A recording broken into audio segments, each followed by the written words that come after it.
আমেরিকার লুজিয়া জলাশয়, যার আয়তন ৫,৬০০ কিলোমিটার। উত্তর আমেরিকায় এই জলাশয়ে প্রায় ২০ থেকে ৩০ লাখ কুমির বসবাস করে। এই লুজিয়ার জলাশয় হঠাৎ করেই একদিন যাত্রীবিহীন একটি বিশাল বিমান ক্র্যাশ করে। যাত্রীরা কোনো রকমে প্রাণে বেঁচে গেলেও এই লুজিয়া জলাশয়ে ২০ থেকে ৩০ লক্ষ কুমির একের পর এক সবাইকে ছিঁড়ে খেতে শুরু করে। কিন্তু শেষ পর্যন্ত এই জলাশয় থেকে তারা কি বেঁচে ফিরতে পেরেছিল? জানতে হলে দেখতে হবে আজকের গল্প। তো চলুন আর দেরি না করে গল্পটি শুরু করা যাক। গল্পের দিশাপথ শুরু হয় লুজিয়া জলাশয় দেখিয়ে। এরপর পাশেই সাইপ্রাস বন রয়েছে। দূর দূরান্ত পর্যন্ত কোনো মানব বসতি না থাকায় এই সুযোগটা কাজে লাগায় মাদক কারবারিরা। তারা এখানে ভয়ঙ্কর সব মাদক উৎপন্ন করে। কিন্তু একদিন হঠাৎ করেই সেখানে পুলিশরা অভিযান চালায় এবং সমস্ত মাদক কারবারিদের আটক করে। কিন্তু মাদক কারবারিরা আটক হওয়ার ঠিক আগের মুহূর্তে কিছু বিষাক্ত কেমিক্যাল লুজিয়া জলাশয়ে ছেড়ে দেয় এবং সেই কেমিক্যাল ধীরে ধীরে পুরো লুজিয়া জলাভূমিতে ছড়িয়ে পড়ে। এই কেমিক্যাল এতটাই বিষাক্ত ছিল, যখন লুজিয়া জলাশয়ে লাখ লাখ কুমির এই বিষাক্ত কেমিক্যালের সংস্পর্শে আসে, তখন তাদের দেহের আকার পরিবর্তন হতে শুরু করে। তাদের দেহের আকারের চাইতে তারা অনেক বড় হয়ে যায়। দৃষ্টিপট পরিবর্তন হলে আমরা কেলি নামের এক মেয়েকে দেখতে পাই, যে বায়োলজি ক্লাস করছিল, যেখানে বন্যপ্রাণী সম্পর্কে অধ্যাপক ধারণা দিচ্ছিল। কেলি ক্লাস শেষ করে তার বন্ধু অ্যালেলিসার সঙ্গে দেখা করে অ্যালেলিসা একটি ভ্রমণের প্ল্যান করছিল, তাই কেলিকে রিসিভ করতে সে এখানে এসেছিল। কেলি সবসময় মনমরা হয়ে থাকতো, কারণ কিছুদিন আগেই তার ভাই মারা গেছে। ভাইয়ের মৃত্যুকে সে কোনোভাবে মেনে নিতে পারছিল না, এজন্য সবসময় সে মন খারাপ করে থাকতো। কেলিকে আনন্দ দিতেই এলিসা ভ্রমণের প্ল্যান করেছিল। তাদের সঙ্গে আরও দুজন কাপল যাচ্ছিল, যাদের নাম স্যাম ও মালিকা। এলিসা কেলিকে নিয়ে তাদের গন্তব্যের উদ্দেশ্যে রওনা দেয়। তারা রাতে একটি হোটেলে ওঠে। সেখানে সবাই অনেক আনন্দ করছিল, কিন্তু কেলি এখানে মনমরা হয়ে বসেছিল। সে তার একমাত্র ভাইয়ের ভিডিও দেখছিল আর কাঁদছিল। তার ভাই কিভাবে মারা গিয়েছিল সেটা আমরা একটু পরেই জানতে পারবো। যাই হোক, পরের দিন সকালবেলা তারা হোটেল থেকে বের হয়ে একটি তেলের পাম্পে আসে, কারণ গাড়িতে তেল শেষ হয়ে গিয়েছিল। এখানে কেলি খবরের কাগজে কুমিরের ভয়ানক কিছু রিপোর্ট পড়ছিল এবং পাশেই এক বৃদ্ধ লোক কুমিরের সেই নিউজটা পড়ে অনেক হাসছিল এবং হাসতে হাসতে কেলিকে বলছিল, হাহা সাবধান, পানির দিকে যেও না, পানি এড়িয়ে চলো। কেলি ওই বৃদ্ধ লোকটির কথা শুনে কিছুই বুঝতে পারছিল না। সে এমন মনে করে যে বৃদ্ধ লোকটির মাথায় হয়তো কোনো সমস্যা আছে।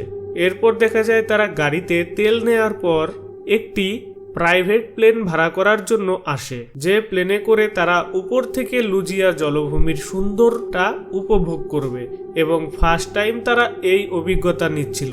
এখানে প্লেনের পাইলটের নাম ছিল ফ্লাক্স।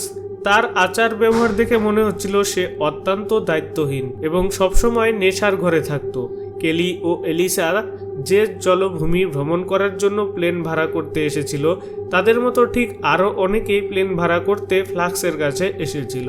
এখানে ব্যবসায়ী থেকে শুরু করে কাপলস সবাই ছিল। প্লেনের পাইলট ফ্লাক্স সবার সঙ্গে মতবিনয় করে একসঙ্গে সবাইকে সাথে নিয়ে কো পাইলটকে নিয়ে লুজিয়া জলভূমির উদ্দেশ্যে বেরিয়ে পড়ে। যাওয়ার সময় একজন ব্যবসায়ী অনবরত ফোনে কথা বলে যাচ্ছিল। কেলি ওই ব্যবসায়ীকে ফোনে কথা বলতে নিষেধ করলে সে কেলির কথার কোনো গুরুত্ব দেয় না।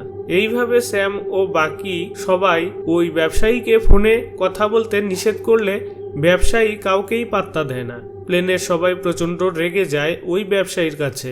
এর কাছ থেকে সবাই মোবাইল ছিনিয়ে নিতে লাগলে তাদের ধস্তাধস্তিতে প্লেনের ব্যালেন্স নষ্ট হয়ে যায় এবং বিমানটির ভারসাম্য হারিয়ে লুজিয়ার জলাশয়ের বিস্তৃত হয়। বিমানটি পানিতে বিস্তৃত হওয়ায় কারোরই তেমন কোনো ক্ষতি হয় না, কিন্তু প্লেনের পাইলট ও কো পাইলটকে সেখানে খুঁজে পাওয়া যায় না। আশেপাশে অনেক খোঁজার পরও তাদের খুঁজে পাওয়া যায় না। কলিও বাকি সবাই এমন একটা জায়গায় ফেসে গিয়েছিল, এখান থেকে তাদের সাহায্য করার মতো কেউই আসবে না। আশেপাশে দূর দূরান্ত পর্যন্ত কোনো মানুষ নেই। তাদের সঙ্গে কোনো খাবারও ছিল না। সবাই অনেক চিন্তায় পড়ে যায়। তারা এমন এক প্লেনে করে রাইড নিচ্ছিল যে প্লেনের কোনো ব্যাক বক্স নেই, অর্থাৎ তারা যে এখানে আটকা পড়েছে এটা রেস্কিউ টিম কখনোই জানতে পারবে না। কেলি আরও বলে, আমরা এখন যেখানে ফেসে গেছি এটা লুজিয়া জলাশয়, এখান থেকে বেঁচে ফেরার সম্ভাবনা 0%। কেলি এসব কথা বলার সময় প্লেনের পাইলট ফ্ল্যাক্স পানি থেকে উঠে আসে, অর্থাৎ সে এখনও বেঁচে ছিল, কারণ ফ্ল্যাক্সের আশেপাশের জায়গার বিষয়ে কিছুটা ধারণা ছিল। ফ্ল্যাক্স বলে, এখান থেকে আমাদের 40 কিলোমিটার দক্ষিণের দিকে যেতে হবে, তাহলে আমরা কোনো সেফ জায়গায় পেতে পারি, ওখান থেকে আমরা রেস্কিউ টিম কন্ট্যাক্ট করতে পারি। ফ্ল্যাক্সের আইডিয়া সবার কাছে অনেক পছন্দ হলেও প্রথমে তাদের খাবার জোগাড় করতে হবে এবং প্রতিদিন একটু একটু করে তাদের গন্তব্যের দিকে এগিয়ে যেতে হবে, কারণ খাবারের ব্যবস্থা না করতে পারলে একটানা 40 কিলোমিটার তারা হাঁটতে পারবে না। সবাই প্ল্যানিং অনুযায়ী জঙ্গলে কিছু খাবার খুঁজতে যায়, যেখানে অ্যালেলিসা জঙ্গলের মধ্যে প্রবেশের পর এক জায়গায় অনেকগুলো কুমিরের ডিম দেখতে পায়। অ্যালেলিসা কোথাও যেন পড়েছিল যে কুমিরের ডিম অনেক চোরা দামে বিক্রি করা যায়, এর জন্য সে কুমিরের ডিম দেখার সঙ্গে সঙ্গেই সমস্ত ডিম চুরি করে তার ব্যাগের মধ্যে নিয়ে নেয়। সে চিন্তা করে এখান থেকে বের হতে পারলেই সে এই ডিমগুলো বিক্রি করে দিবে, এর জন্য এই বিষয়ে সে কাউকে কিছুই বলে না। এদিকে তারা আলোচনা করছিল যে কোনো ফোন চলছে কিনা, কিন্তু দেখা যায় পানিতে ভিজে যাওয়ার কারণে সবার ফোন বন্ধ হয়ে গিয়েছিল। ফোন চালু থাকলে হয়তো তারা সাহায্য পেতেও পারত। ফোন চেক করার সময় হঠাৎ পানি থেকে কারো আওয়াজ ভেসে আসে। দেখা যায় কো পাইলট এখনো বেঁচে ছিল, সে কোথাও বাঁচাও বাঁচাও বলে চিৎকার করছিল। ফ্ল্যাক্স কো পাইলটকে বাঁচানোর জন্য পানিতে নেমে যায়, উদ্ধার করতে যায়, কিন্তু তখনই পানির নিচে কোনো এক বিশাল কুমির এসে কো পাইলটকে টেনে হিচড়ে নিচে নিয়ে চলে যায়। মুহূর্তের মধ্যেই জলাশয়ে এক অংশ রক্তে লাল হয়ে যায়। কো পাইলটের এমন এক মর্মান্তিক মৃত্যু দেখে সবাই স্তম্ভিত হয়ে যায়। ভয়ে তাদের হৃৎপিণ্ড কাঁপতে থাকে। তারা বুঝতে পারে এই জায়গাটা কতটা ভয়ানক। ফ্র্যাঙ্ক দ্রুত পানি থেকে উঠে আসার পর সবাইকে নিয়ে ওই স্থান ত্যাগ করে এবং দক্ষিণ দিকের দিকে রওনা দেয়। হাঁটতে হাঁটতে সন্ধ্যা ঘনিয়ে আসে। সবাই অনেক ক্লান্ত হয়ে পড়েছিল। এক জায়গায় আগুন জ্বালিয়ে সবাই সেখানে অবস্থান করে। রাতের খাবারটুকু তারা না খেয়ে পরের দিনের জন্য সেটাকে বাঁচিয়ে রাখে, কারণ খাবার অনেক অল্প ছিল। এখানে আলোচনার মাধ্যমে তারা সিদ্ধান্ত নেয় কাইলিকে তারা লিডার মানবে, কারণ বিভিন্ন জীবজন্তুর বিষয়ে তার অনেক ধারণা ছিল, কারণ সে বায়োলজি স্টুডেন্ট ছিল। সবার সিদ্ধান্তে রাজি হলেও মালিকা রাজি হয় না, কারণ সে চাচ্ছিল না সবাই কেলিকে এত দাম দিক। কেলি এখানে সবার জন্য কিছু অ্যাডভাইস দেয়। সে বলে জঙ্গলে অনেক ধরনের খাবার থাকলেও কিছু বিষাক্ত ফলও রয়েছে, তাই কোনো কিছু খাবার খাওয়ার আগে জিজ্ঞাসা করবে, নয়তো তোমাদের প্রাণও চলে যেতে পারে। কেলি জঙ্গলে সার্ভাইভ করার জন্য আরও কিছু গুরুত্বপূর্ণ বিষয় সবার সাথে শেয়ার করে। সবাই ভালোভাবে সেগুলো শোনার পর তাজার মতো ঘুমাতে চলে যায়, কিন্তু রবিন স্মোকিং করার জন্য সেখানে থেকে জঙ্গলের কিছুটা ভেতরে চলে যায়, কিন্তু স্মোক করার আগেই হিংস্র এক কুমির এসে তাকে টেনে নিয়ে যায়। পরের দিন সকালবেলা সবার ঘুম ভাঙার পর আশেপাশে রবিনকে খুঁজে পাওয়া না গেলে তারা জঙ্গলের মধ্যে খুঁজতে যায়, কিন্তু কিছু দূর আসার পরেই তারা দেখতে পায় রবিনের খণ্ড খণ্ড দেহ পড়ে আছে। রবিনের বিভৎস লাশ দেখে সবাই অনেক ভয় পেয়ে যায়। ফ্র্যাঙ্ক সবার উদ্দেশ্যে বলে, কিছুদিন আগে আমরা একটি নিউজ শুনেছিলাম যেখানে কুমিরের আকৃতির বিষয়ে বলা হয়েছিল। রবিনের লাশ দেখে মনে হচ্ছে কুমিরগুলো হয়তো সত্যি বিশাল আকৃতির হয়ে গেছে। ফ্র্যাঙ্কের মুখ থেকে এসব কথা শোনার পর সবাই অনেক ভয় পেয়ে যায়। কেলি বলে, আমাদের জলদি এখান থেকে যেতে হবে, কোনো নিরাপদ স্থান খুঁজতে হবে, নয়তো আমরা কেউই বাঁচতে পারবো না। সবাই জলদি ওই স্থান ত্যাগ করে এবং দক্ষিণের দিকে কিছুটা হাঁটার পর তারা কিছুটা দূরেই একটি কটেজ দেখতে পায়। তো বন্ধুরা বলছি, এখানে কটেজ বলতে খড়কুটো কাঠ দিয়ে তৈরি একটি রুম। যাই হোক, জলের মধ্য থেকে কটেজ দেখে সবাই মনে করে এখানে হয়তো কেউ বসবাস করে, ওখানে গেলে হয়তো সাহায্য পাওয়া যাবে। এসব ভেবে তারা কটেজের দিকে এগিয়ে যেতে শুরু করে। ধীরে ধীরে তারা কটেজের দিকে এগিয়ে যাচ্ছিল, কিন্তু হঠাৎ করেই কোথা থেকে যেন অনেকগুলি কুমির তাদের উপর আক্রমণ করে দেয় এবং সোনিয়া নামের এক মহিলাকে নিমিষের মধ্যে খেয়ে ফেলে। ভয়ঙ্কর এসব দৃশ্য দেখে সবাই যার যার জীবন বাঁচানোর জন্য সেই কটেজটার দিকে দৌড়তে শুরু করে। দৌড়তে দৌড়তে তারা ওই কটেজের রুমের মধ্যে প্রবেশ করলেও জয়ীর পায়ের মধ্যে কুমির আক্রমণ করে দেয়, কিন্তু শেষ পর্যন্ত জয়ীকে কুমিরের হাত থেকে তারা বাঁচিয়ে নেয়। জয়ীর পা অনেক খারাপভাবে আহত হয়ে গিয়েছিল, সেখান থেকে প্রচুর রক্তক্ষরণ হচ্ছিল। কেলি এক্সট্রা কাপড়ের সাহায্যে জয়ীর পা ভালোভাবে ব্যান্ডেজ করে দেয়। বাইরে কটেজের চারপাশে হিংস্র কুমিরগুলো ঘোরাফেরা করছিল, সামান্যতম সুযোগ পেলেই তারা আক্রমণ করবে। এরকম অবস্থায় তারা কি করবে কিছুই বুঝে উঠতে পারছিল না। এসব ঘটনার মধ্যে কেলির অতীতের একটি ঘটনা তার মনে পড়ে। এখানে আমাদের সামনে তুলে ধরা হয় তার ভাই কিভাবে মারা গিয়েছিল। কেলি তার ভাইকে নিয়ে একটি দোকানের কিছু পণ্য নিতে গিয়েছিল, কিন্তু ওই দোকানে কিছু ছিনতাইকারী চলে আসে এবং দোকানে ছিনতাই করার জন্য তারা একটি ছোট্ট বাচ্চাকে বন্দি করে ফেলে। কেলির ভাই যখন ওই বাচ্চাটাকে বাঁচাতে যায়, তখন ছিনতাইকারীর সঙ্গে ধস্তাধস্তি করার সময় বন্দুক থেকে গুলি বের হয়, তার ভাই মারা যায় এবং সেই মর্মান্তিক ঘটনা কেলির আজও মনে আছে। সে এখনো ভুলতে পারেনি, তাই ভাইয়ের মৃত্যুর জন্য নিজেকে সে দায়ী করে। মনে করে যে সেদিন যদি কেলি শপিং করতে না যেত তাহলে হয়তো তার ভাই আজকে বেঁচে থাকতো। কেলির অতীতের ঘটনা দেখার পর বর্তমানে আমরা দেখতে পাই স্যাম একটি ম্যাপ কেলির কাছে নিয়ে আসে। এই ছোট ম্যাপটি সেই রুমে পেয়েছে। ম্যাপে একটি জায়গা ঘন কালির সাহায্যে মার্ক করা ছিল। হতে পারে মার্ক করা সেই জায়গাতে পৌঁছতে পারলেই তারা সাহায্য পেতে পারে। এর জন্য তারা সিদ্ধান্ত নেয় এখন থেকে তারা যেভাবে হোক মার্কের জন্য যাত্রা করবে, মার্কে পৌঁছানোর চেষ্টা করবে। কিন্তু মার্ক করা সেই জায়গাটা পৌঁছতে হলে তাদের এই নদী অতিক্রম করতে হবে এবং এই জার্নি মোটেও সহজ হবে না। স্যাম ও কেলির ম্যাপ নিয়ে আলোচনা করার সময় মল্লিকা চিৎকার করে কেলিকে গালিগাজ করতে শুরু করে। মল্লিকা বলে, এসব কিছু তোমার জন্য হয়েছে, তোমার জন্যই আমরা এখানে ফেসে গিয়েছি এবং ভাইয়ের অস্থি বিসর্জন দিতে এই প্লেনে আমরা প্ল্যান করেছিলাম, কিন্তু তুমি অশুভ সবার মৃত্যুর জন্য তুমি দায়ী। কেলি মালিকার কথা শুনে গুরুত্ব দেয় না, কারণ সে জানতো মালিকার সাথে কথার লড়াই করে কোনো লাভ নেই। তারা একে অপরকে যদি এভাবে দোষ দিতে শুরু করে তাহলে কেউই এখান থেকে ফিরতে পারবেন। নিজেদের মধ্যে লড়াই না করে যে কোনো উপায় এখান থেকে বের হতে হবে। কেলি অনেক বুদ্ধিমান ছিল, সবাই তাকে টিম লিডার হিসেবে মেনে নেয়, শুধু মালিকা বাদে। কিন্তু একজনের সিদ্ধান্তে কি বাজায় আসে? এরপর দেখা যায় তারা সেই ম্যাপটাকে ফলো করে জীবনের ঝুঁকি নিয়েই ওই রুম থেকে বের হয় এবং ধীরে ধীরে সামনের দিকে এগিয়ে যায়।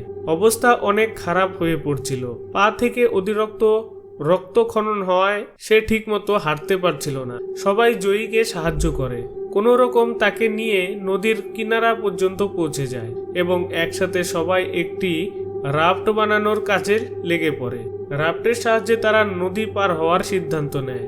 আশেপাশে খড়কুটো ও গাছের ডালপালার সাহায্যে তারা একটি রাফট বানাতে সক্ষম হয়। রাফট বানানো সম্পূর্ণ হলে তারা রাফট নিয়ে রওনা দেয়, কিন্তু জয়ী এখানে সবাইকে বাঁচানোর জন্য নিজেকে জীবন বিসর্জন দিয়ে দেয়। শত কুমির রাফটের উপর আক্রমণ করতে আসলে জয়ী রাফট থেকে নেমে পড়ে এবং নিমিষের মধ্যে কুমিরা তাকে টেনে নিয়ে চলে যায়।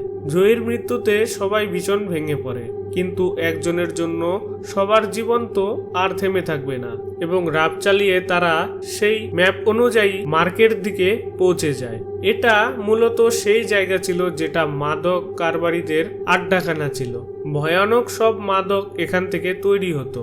গল্পের শুরুতেই পুলিশ এখানে অভিযান চালিয়েছিল, এটা সেই জায়গা ছিল। যাই হোক, বাড়ির ভেতরে প্রবেশ করার পর তারা দুই টিমে বিভক্ত হয়ে যায় এবং এখানে তাদের কাছে আসবে এরকম কোনো কিছু খুঁজে পাওয়া যায় কিনা সেসব খুঁজতে শুরু করে। ফ্র্যাঙ্ক এখানে মালিকার সাথে হঠাৎ করেই অনেক খারাপ আচরণ করতে শুরু করে। ফ্র্যাঙ্ক বলে, তোমার মতো মেয়েদের আমি খুব ভালো করে চিনি, তোমরা নিজেদের খুশির জন্য অন্য আরেকজনের জীবন নিতেও দ্বিধাবোধ করো না। ফ্র্যাঙ্ক এসব বলে মালিকাকে মারতে শুরু করে এবং তাকে ধাক্কা দিয়ে সিঁড়ি থেকে নিচে ফেলে দেওয়ার চেষ্টা করে। মালিকা বাঁচাও বাঁচাও বলে চিৎকার করতে লাগলে কেলি ও স্যামরা মালিকার আওয়াজ শুনতে পায়, কিন্তু তারা মালিকার দিকে আসতে লাগলে সামনে আহত অবস্থায় তারা এক ছেলেকে দেখতে পায়। ছেলেটি কেলিদের বলছিল তাড়াতাড়ি এখান থেকে চলে যাও। এসব বলে ছেলেটি মারা যায়। এদিকে ফ্র্যাঙ্ক মালিকাকে মারার আগেই কোথা থেকে যেন একটা হিংস্র কুমির ফ্র্যাঙ্কের উপর আক্রমণ করে দেয় এবং তাকে টেনে নিয়ে চলে যায়। কেলি ও স্যামেরা এসে মালিকাকে উদ্ধার করে। মালিকাকে উদ্ধার করার পর তারা সেখানে কন্ট্রোল রুমের দিকে এগিয়ে যেতে শুরু করে। কন্ট্রোল রুমে পৌঁছে যেতে পারলেই তারা এখান থেকে সাহায্য চাইতে পারবে। কেলি ও বাকি সবাই ধীরে ধীরে কন্ট্রোল রুমে পৌঁছে যেতে পারলে স্যাম শেষ পর্যন্ত পৌঁছতে পারে না। ভয়ানক এক হিংস্র কুমির মুহূর্তের মধ্যেই তাকে খণ্ড বিখণ্ড করে ফেলে। মালিকা চিৎকার করে স্যামের জন্য কাঁদতে থাকে। কেলি কন্ট্রোল রুমে পৌঁছানোর সঙ্গে সঙ্গেই রেডিওর সাহায্যে রেস্কিউ টিমের সাথে যোগাযোগ করতে সক্ষম হয় এবং তাদের অবস্থান পরিষ্কার করে। কেলি ও বাকি সবাই রেস্কিউ টিমের সাথে যোগাযোগ করার পর যখনই ওই রুম থেকে বের হতে যাবে তখনই বিশাল সাইজের এক কুমির তাদের সামনে চলে আসে। এটাই সবচাইতে বড় এবং দানব আকৃতির একটি কুমির ছিল। আকৃতির কুমির দেখে সবার অবস্থা খারাপ হয়ে যায়। এলিসা মনে করে নিশ্চয়ই কুমির তার ডিমগুলো নিতে এসেছে, যে ডিমগুলো সে চুরি করেছিল। এলিসা তার ব্যাগ থেকে একটি ডিম বের করে কুমিরের কাছে যায়, কিন্তু তখনই দানব আকৃতির সেই কুমির ডিম সহ এলিসার হাতে আক্রমণ করে দেয়। এলিসা প্রাণে বাঁচার চেষ্টা করে। কেলি এখানে পাওয়া একটি রিভলভারের সাহায্যে কুমিরের উপর অনবরত গুলি করতে শুরু করে, কিন্তু এখানে হিংস্র কুমিরটি রিভলভারের এক বুলেটও কিছু হয় না, উল্টো সে আরো রেগে গিয়ে এলোপাতাড়ি আক্রমণ করে যায়। কেলি কোনো উপায় না পেয়ে সেখানে থাকা একটি চাকু কুমিরের চোখে ঢুকিয়ে দেয় এবং কিছু সময় হাতে পাওয়ায় সে ওই রুমে থাকা কেমিক্যালে ঢেলে দিয়ে রুমে আগুন জ্বালিয়ে দেয় এবং এভাবে তারা ওই রুম থেকে বেরিয়ে আসতে সক্ষম হয়। পরের দৃশ্যপট পরিবর্তন হলে গল্পের শেষে আমরা দেখতে পাই কেলি তার ভাইয়ের অস্থি সুন্দর এক জায়গায় বিসর্জন করে দেয়। এর মানে ওই কুমিরের হাত থেকে বাঁচার পর তাদেরকে রেস্কিউ করা হয়েছিল এবং রেস্কিউ করার দৃশ্যটি আমাদের দেখানো হয় না। এখানেই গল্পের সমাপ্তি হয়। মুভি ভালো লাগলে বন্ধুরা অবশ্যই কমেন্ট ও লাইক করো। তোমাদের কমেন্টের অপেক্ষায় রইলাম। আর হ্যাঁ, চ্যানেলটাকে অবশ্যই সাবস্ক্রাইব করে দিও পরবর্তী সুন্দর সুন্দর মুভি এক্সপ্লেনেশন ভিডিও দেখার জন্য। তো সবাই ভালো থাকবে। আসছি পরবর্তীর কোনো নতুন এক্সপ্লেনেশন ভিডিও নিয়ে।